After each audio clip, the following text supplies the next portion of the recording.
The sun dipped below the horizon, casting long shadows over the Nile's golden waters. In the distance, the imposing palace of Pharaoh loomed, its towering walls a symbol of unyielding power. Inside, Pharaoh sat on his throne, his eyes glinting with arrogance as Moses and Aaron stood before him. "Pharaoh," Moses began, his voice steady yet filled with urgency, "the Lord, the God of Israel, commands you, 'Let my people go so they may worship me.'" Pharaoh's laughter echoed through the chamber, cold and sharp. "Who is this Lord you speak of? I know no such God, nor will I release the Israelites." The tension was palpable, the air heavy with defiance. Moses met Pharaoh's gaze. "You will know his power," he said, his voice low but resolute. The Nile's waters churned crimson the next morning, its once life-giving flow now a river of blood. The fish floated lifeless, and a foul stench hung over the land.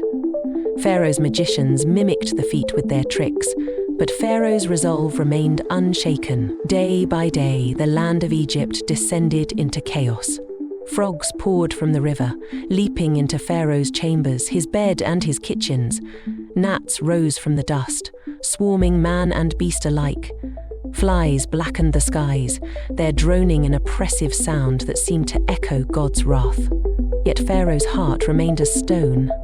He bargained, pleaded even, but when the plagues receded, his stubbornness returned like the tides. Then came death to Egypt's livestock, and fiery hail that scorched the earth, splitting the skies with deafening cracks. Locusts devoured the land's green, leaving barren fields in their wake. Finally, darkness descended, thick and suffocating, swallowing the sun for 3 endless days. Pharaoh's court whispered of Moses in fearful tones. He was no longer just a shepherd. He was a force, wielding the power of a god. But Pharaoh would not bow.